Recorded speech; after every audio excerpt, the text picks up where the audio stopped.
بسم اللہ الرحمن الرحیم ایاک نعبد و ایاک نستعین۔ میں آج اپنے ان سارے پاکستانیوں کا شکریہ ادا کرنا چاہتا ہوں کہ جو آج سڑکوں پہ نکلے، جنہوں نے مظاہرے کیے، پروٹیسٹ کیا، ایک الیکشن کمشنر کے ایک جانبدار فیصلے، ایک سازش کا حصہ بن کے، ایک مافیا کا حصہ بن کے اس نے جو فیصلہ کیا آج، اور جس کی وجہ سے میری قوم سڑکوں پہ نکلی، میں سب کا شکریہ ادا کرنا چاہتا ہوں۔ پہلے تو میں اپنی قوم کے سامنے یہ رکھنا چاہتا ہوں یہ کیا فیصلہ ہے، یعنی یہ توشہ خانہ کیا چیز ہے؟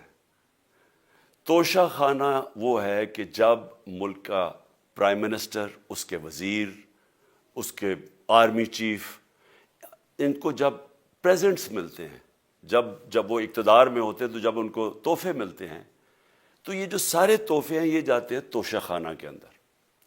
ایک پورا ریکارڈ ادھر قائم کیا جاتا ہے۔ اس توشہ خانہ سے ایک قانون کے تحت آپ فیصلہ کر سکتے ہیں کہ میں ایک آدھی قیمت، ہمارے دور میں آدھی قیمت ہم دے کے ہم وہ خرید سکتے ہیں وہاں سے۔ سارا ریکارڈ اس کا ہے پڑا ہوا ہے توشہ خانہ میں۔ تو یہ جو کیس اس نے کیا ہے، یہ جو کیس کے اوپر فیصلہ دیا ہے، میں آپ ساری قوم کے سامنے اب یہ کہنا چاہتا ہوں کہ جب بھی، اور انشاءاللہ ہم اب جا رہے ہیں عدالت میں آج سب کے سامنے کہنا چاہتا ہوں کہ یہ عدالت کے اندر کیس جائے گا اور اس میں ایک چیز غیر قانونی نہیں نکلے گی، کیونکہ سارا ریکارڈ اویلیبل ہے۔ اور جنہوں نے قانون توڑا ہے، توشہ خانہ کا قانون کس نے توڑا ہے؟ آصف زرداری نے اور نواز شریف نے۔ کیسے توڑا ہے؟ انہوں نے 4 مہنگی گاڑیاں اس توشہ خانہ سے نکالی ہے۔ قانون یہ کہتا ہے کہ آپ گاڑیاں نہیں نکال سکتے، مجھے بھی ملی تھی۔ تو ان کے کیس تو سنے نہیں، ان کے 10 سال سے کیس پڑے ہوئے جو انہوں نے یہ گاڑیاں غیر قانونی طور پہ نکالی تھی۔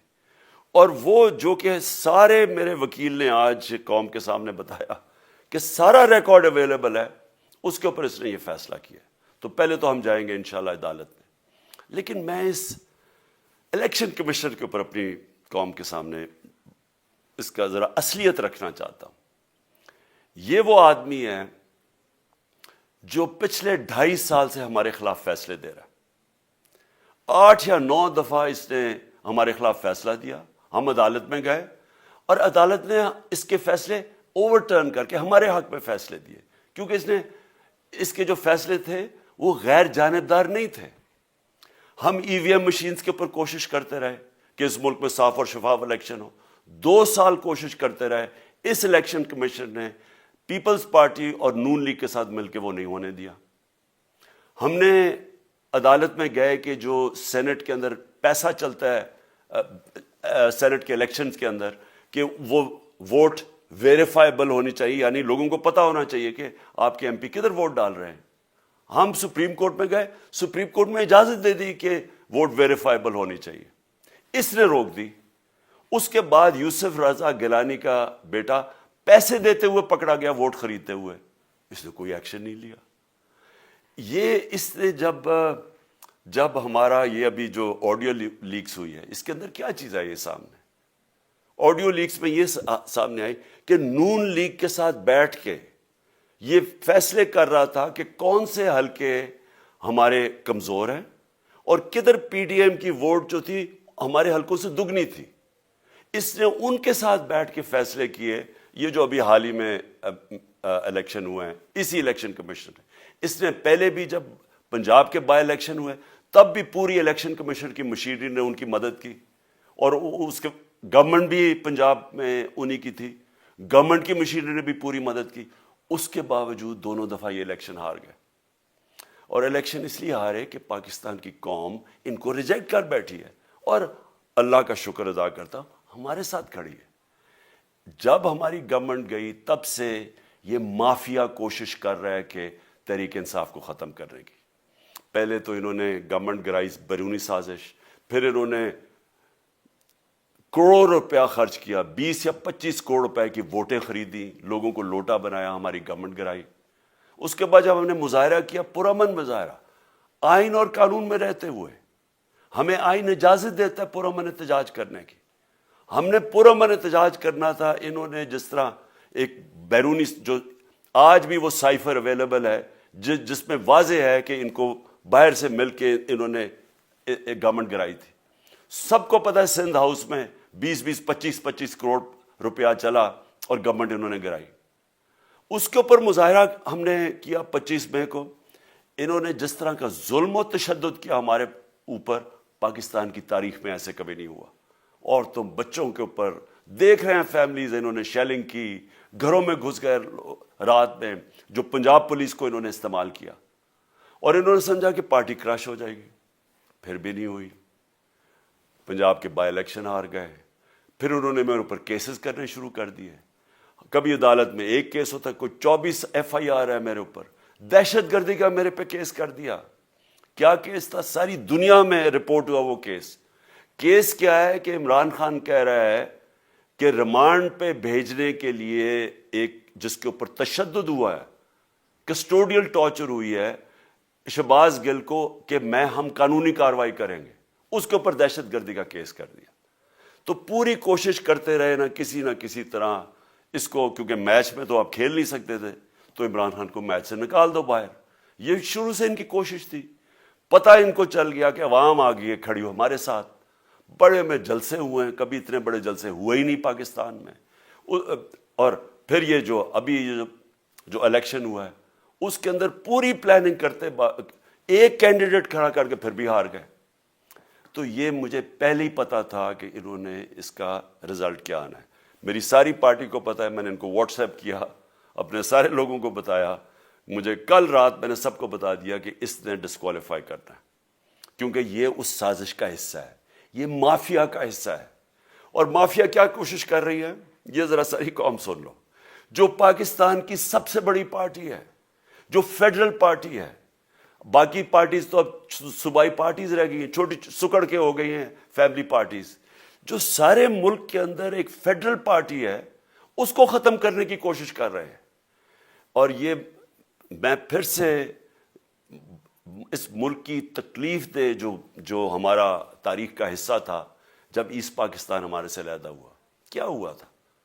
جو پارٹی کو سب سے بڑا مینڈیٹ ملا اسی پارٹی کو ختم کرنے کی کوشش کی. ملک کا جو ہوا وہ تاریخ کا حصہ ہے.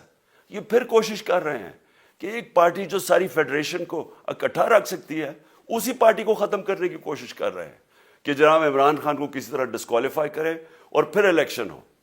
اور پھر مجھے اور نواز شریف کو ایک ہی طرح دکھایا جا رہا ہے کہ اچھا جی عمران خان بھی ڈسکوالیفائی ہو گیا تو نواز شریف بھی ہو گیا. نواز شریف اس ملک کا بڑا مجرم ہے. 30 سال سے چوری کر رہا ہے اس ملک کا پیسہ باہر. بڑے بڑے محلات ہیں اس کے اور اس کے بچوں کے باہر. ایک رسید نہیں دکھا سکتا کہ پیسہ کدھر سے آیا. میں نے کرکٹ کھیلتا تھا تو میں نے ایک فلیٹ خریدا. میں تو پبلک آفس ہولڈر بھی نہیں تھا. 34-35 سال پہلے میں نے فلیٹ خریدا جب کرکٹ کھیلتا تھا. اس کے باوجود میں نے 8 مہینے عدالت کے اندر ایک ایک رسید بتائی کہ مجھے کدھر سے انکم آئی, کدھر سے آمدنی آئی, اور باہر سے حلال کے پیسے کی جو میں نے جو خرچہ جو خریدا فلیٹ, اس کو جب بیچا بینک کے تھرو پاکستان میں پیسہ لے کے آیا, اپنے ملک میں پیسہ لے کے آیا, اس کی بھی منی ٹریل تھی. عدالت نے مجھے صادق اور امین کہا, اور مجھے مقابلہ اس آدمی سے کر رہے ہیں جو اربوں روپے کی پراپرٹیز لے کے بیٹھا ہوا ہے. کبھی کوئی جھوٹ بولتا ہے کہ جی مجھے قطری کھاد کے جی قطری نے پیسے دے دیے, کبھی وہ کہتا ہے یہ ہیں وہ ذرائع, وہ فیل ہو جاتا ہے. وہ بیٹی کہتی ہے میرے لندن تو چھوڑو پاکستان میں کوئی پراپرٹی نہیں ہے, اور پھر پراپرٹی نکلا. یعنی جو بتا ہی نہیں سکتے کہ اس ملک سے باہر اربوں روپے کی پراپرٹیز ہیں, اور اس کو اور میرے ساتھ کر رہے ہیں کہ جی آپ دونوں ڈسکوالیفائی ہو گئے.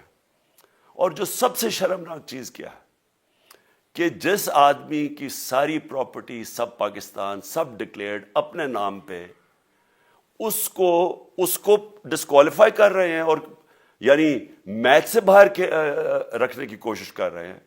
اور کن کو اس ملک میں بچایا جا رہا ہے؟ اس ملک کے بڑے بڑے مجرم جن کے اوپر اربوں روپے کے کیسز ہیں, وہ آ کے پہلے تو ان کو سازش کے تحت ملک پہ بٹھایا جاتا ہے, پھر وہ قانون اسمبلی میں بیٹھ کے نیب کا قانون چینج کرتے ہیں اور 1100 ارب روپے اپنا معاف کروا لیتے ہیں. قوم جب نیچے پسی ہوئی ہے آج مہنگائی میں، بے روزگاری میں، 6 مہینے میں انہوں نے ملک کدھر سے کدھر پہنچا دیا ہے. آج دنیا کہہ رہی ہے کہ پاکستان قرضے نہیں اپنے واپس کر سکتا، ہمارے بانڈز کریش کر گئے ہیں، ہماری انڈسٹری نیچے جا رہی ہے، ہمارا فورن جو پاکستان میں ڈالرز آنے تھے ایکسپورٹس بھی نیچے جا رہی ہیں، ریمیٹنس بھی نیچے جا رہی ہے، ملک کی دولت کم ہو رہی ہے، گروتھ ریٹ نیچے چلی گئی ہے، کسان علیحدہ سڑکوں پہ نکلے ہوئے ہیں، ٹیکسٹائل انڈسٹری وہ 20% بند ہو گئی ہے. 6 مہینے میں وہ پاکستان کو یہاں لے کے آئے ہیں اور اپنے صرف پیسے بچا رہے ہیں، صرف آ کے اپنی چوری بچا رہے ہیں. اور جو آدمی 26 سال سے سٹرگل کر رہے ہیں اس ملک میں، قانون کی بالادستی ہو، انصاف ہو، احتساب ہو، اس کے اوپر کیسز کر رہے ہیں اس طرح کے، صرف اور صرف میرا منہ بند کرنے کے لیے. میں آج اپنی ساری قوم کے سامنے یہ آپ سب کے سامنے یہ وعدہ کرتا ہوں کہ میری جتنی بھی زندگی ہے وہ ان چوروں کا مقابلہ کرنے کے لیے. میں اس کو سیاست نہیں سمجھتا، میں اس کو جہاد سمجھتا ہوں. یہ جو مافیا بیٹھا ہوا ہے جس کا یہ حصہ ہے یہ الیکشن کمشنر، میں جب تک زندہ ہوں میں ان کا مقابلہ کروں گا. میں اپنے سارے آج جو پروٹیسٹرز بیٹھے ہیں، میں آپ سب کو آج پہلے تو شکریہ ادا کرتا ہوں. اب میں کہتا ہوں کہ اب آپ پروٹیسٹ ختم کر دیں. آج آپ پروٹیسٹ اب ختم کر دیں، کیونکہ لوگ اس وقت مشکل میں ہیں اور میں نہیں چاہتا کہ میری قوم مشکل میں ہو. لیکن آپ سب تیاری کریں. میں نے کہا تھا مہینے کے اینڈ میں لانگ مارچ کروں گا، اور میں پوری طرح انشاءاللہ اس ملک کی تاریخ کی یہ سب سے بڑا پروٹیسٹ ہوگا. اور یہ صرف لانگ مارچ پہ ختم نہیں ہوگا، یہ میری حقیقی آزادی کی تحریک چلتی رہے گی جب تک اس ملک کے اندر قانون کی بالادستی قائم نہیں ہوگی.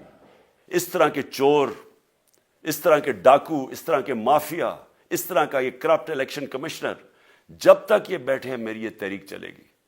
اور میں اپنی ساری قوم کو آج کہہ رہا ہوں کہ یہ ملک ایک فیصلہ کن موڑ پہ ہے.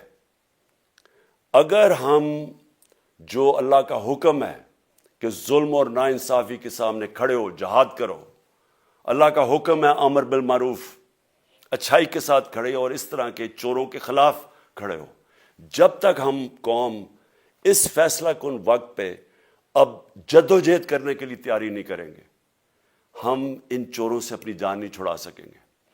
جہاد اللہ نے ہمارے پہ فرض اس لیے کیا ہے کہ جب ہم ظلم کا مقابلہ کرتے ہیں اپنی بہتری کرتے ہیں، ظلم کم ہو جاتا ہے.